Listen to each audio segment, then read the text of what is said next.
Hi, my name is Paloma La Forteza and I am a core dancer of Ballet Philippines on Stream. I'm currently here in my home in Parañaque, which also happens to be my school classroom and my dance studio.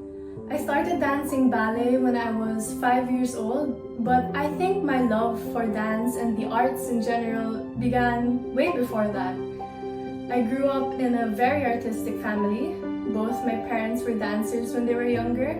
They even did musical theater, and later on in their career, they became dance teachers at Steps Dance Studio, which was where I eventually ended up enrolling to study dance.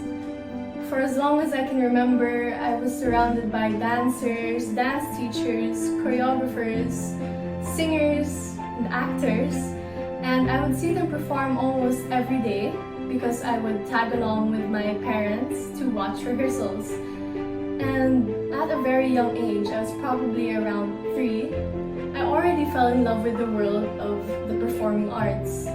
I loved seeing these artists transform themselves into different characters to tell different stories. I loved hearing the music, seeing the dancing, the costumes, the lights, everything I fell in love with at a very young age, and ultimately it affected my dreams and aspirations as a person.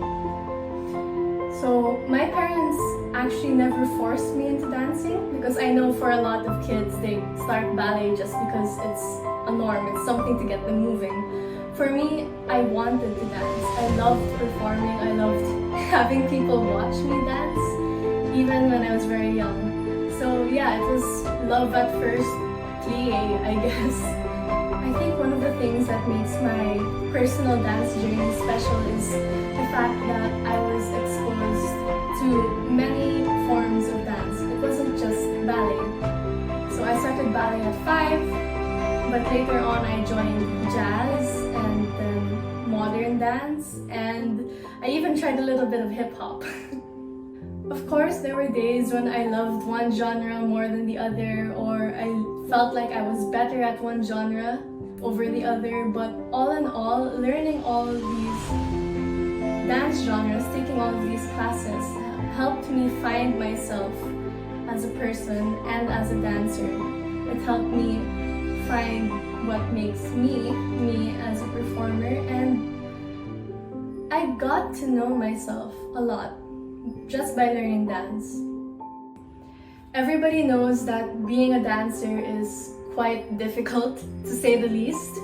It not only requires physical strength and endurance, it also requires mental and emotional strength.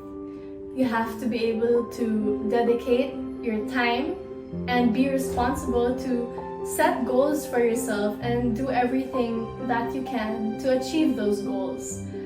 But at the same time, you also have to be flexible and you have to be ready for when things go wrong or when things don't go according to plan. And one of the things that none of us expected, of course, was this pandemic and how long it's been stretching on.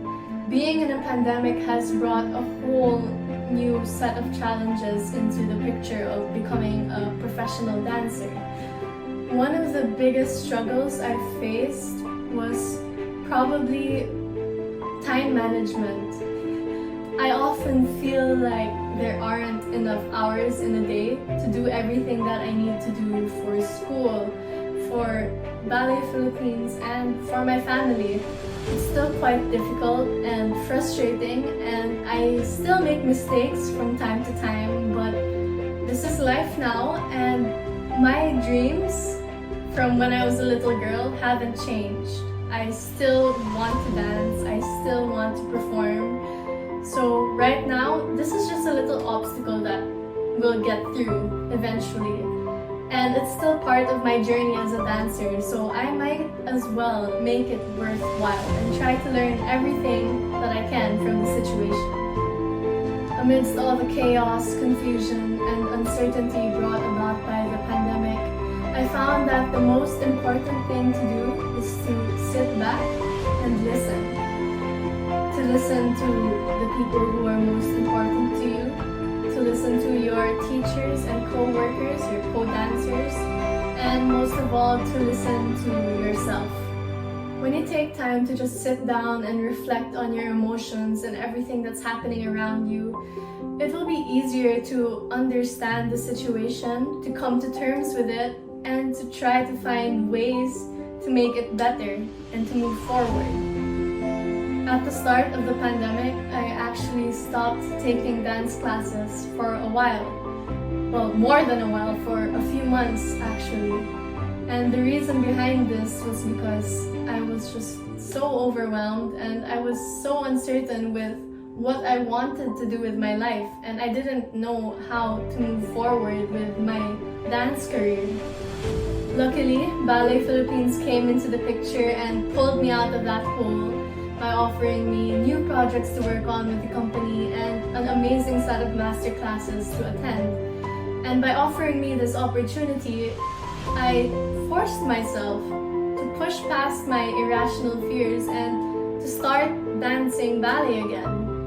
I told myself that someone still believed in me and supported me, and I could not let this opportunity go. Ballet Philippines helped me rediscover my purpose and my goals as a dancer.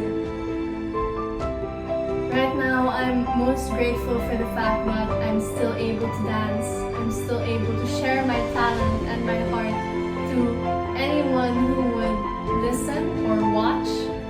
And I'm grateful for the fact that things are slowly getting better as we continue to adapt to the situation. My advice to anyone who wants to pursue dance now or possibly get back into dancing after stopping for a while is to just go for it. Why not, right? If you really love it and if you really want it, then go ahead, because there are so many opportunities now and you never know where it may lead you. Just be patient with yourself and allow yourself to grow and learn. All the struggles and the slip-ups are part of the journey, and in the end, you've got nothing to lose. You might just learn something new about yourself.